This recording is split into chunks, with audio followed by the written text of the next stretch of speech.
কেন্দ্রে নতুন সরকার আসার পরেই প্রথমবার প্রধানমন্ত্রীর সঙ্গে বৈঠক করলেন মমতা বন্দ্যোপাধ্যায়। আজ দুপুরে সংসদ ভবনে প্রায় 20 মিনিট দুজনের একান্ত বৈঠক হয়। এরপর সংসদের লাইব্রেরি ভবনে দ্বিতীয় দফায় মোদীর মুখোমুখি হন মমতা। এই বৈঠকে রাজ্যের অর্থমন্ত্রী অমিত মিত্র, মুখ্য সচিব সঞ্জয় মিত্র ছাড়াও বৈঠকে উপস্থিত ছিলেন তৃণমূলের সব লোকসভার সাংসদ। রাজ্যসভার সদস্য হিসেবে আমন্ত্রিতদের তালিকায় ছিলেন শুধুমাত্র ডেরেক ওব্রায়ান, সুখেন্দু শেখর রায় এবং যোগেন চৌধুরী। মোদীর সঙ্গে দুদফায় বৈঠকের পর মুখ্যমন্ত্রীর দাবি, তিনি প্রধানমন্ত্রীর কাছে রাজ্যের ঋণ মকুবের আর্জি জানিয়েছেন। মমতার আরও দাবি, পশ্চিমবঙ্গকে সাহায্যের আশ্বাস দিয়েছেন প্রধানমন্ত্রী। 100 দিনের কাজের প্রাপ্য টাকার পাশাপাশি বৈঠকে তিস্তা জলবন্টন চুক্তি নিয়েও আলোচনা হয়েছে বলে দাবি মমতা বন্দ্যোপাধ্যায়ের।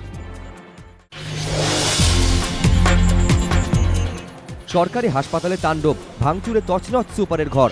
হাসপাতাল সূত্রে খবর, পেটে ব্যথার জন্য গত শুক্রবার রায়গঞ্জ সদর হাসপাতালে ভর্তি করা হয় 2 বছরের আয়ুষ শর্মাকে। ইটাহার থেকে তাকে নিয়ে এসেছিলেন তার অভিভাবকেরা। পরিবারের দাবি, 2 দিন ধরে তার কোনো চিকিৎসা হয়নি। রবিবার দুপুরে মৃত্যু হয় শিশুটির। প্রতিবাদে জরুরি বিভাগের সামনে ধর্নায় বসে পরিবার। পরে হাসপাতাল কর্তৃপক্ষের তরফে তদন্তের আশ্বাস পেয়ে ধর্না প্রত্যাহার করেন তারা। পুলিশ সূত্রে খবর, সোমবার শিশুর দেহ নিতে হাসপাতালে যান আত্মীয়রা। সেই সময় হাসপাতালে ছিলেন না সুপার। স্মারকলিপি দিতে না পেরে মৃত শিশুর পরিবারের সদস্যরা সুপারের ঘরে ব্যাপক ভাঙচুর চালান বলেও অভিযোগ। এক রাতে 2 ডাকাতি। দুঃসাহসিক ডাকাতি দক্ষিণ 24 পরগনার বিষ্ণুপুরের ইন্ডিয়ান মেটাল কারখানায়।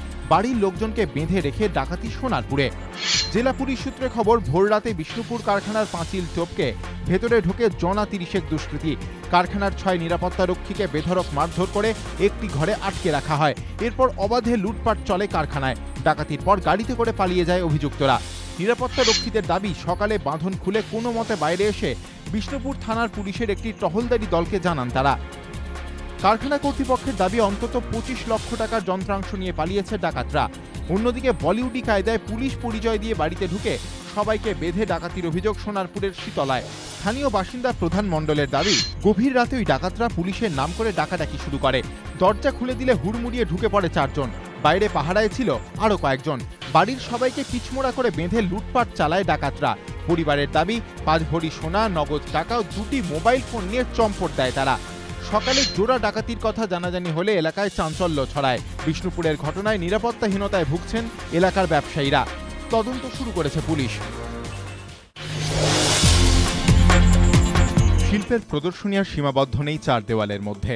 শতবর্ষ প্রাচীন বাড়ির ভাঙাচোরা সৌধের বিভিন্ন পরিসরে ফুটে উঠেছে দৃষ্টিনন্দন শিল্পকর্ম। সেজে উঠেছে রামদুলারি পার্ক। শুরু হতে চলেছে সীমা অ্যাওয়ার্ডস শো। সীমার আহ্বানে গোটা দেশের 2000-এর বেশি তরুণ শিল্পী তাদের শিল্পকর্ম পাঠান। এই প্রদর্শনীর জন্য সেই শিল্পকর্মগুলির মধ্যে থেকেই 159টি শিল্পকর্ম চূড়ান্ত পর্বের জন্য বেছে নেন 20 জন শিল্পী ও বিশিষ্ট ব্যক্তিত্বরা। সারা ভারতের বিভিন্ন প্রান্তের শিল্পীদের সঙ্গে পশ্চিমবঙ্গের শিল্পীদের বিভিন্ন শিল্পকর্ম থাকছে সীমা অ্যাওয়ার্ডস শোয়ে। 14 মার্চ থেকে এই প্রদর্শনী দেখা যাবে সীমা গ্যালারি, রামদুলারি পার্ক, স্টুডিও 21 এবং একাডেমি অফ ফাইন আর্টসে।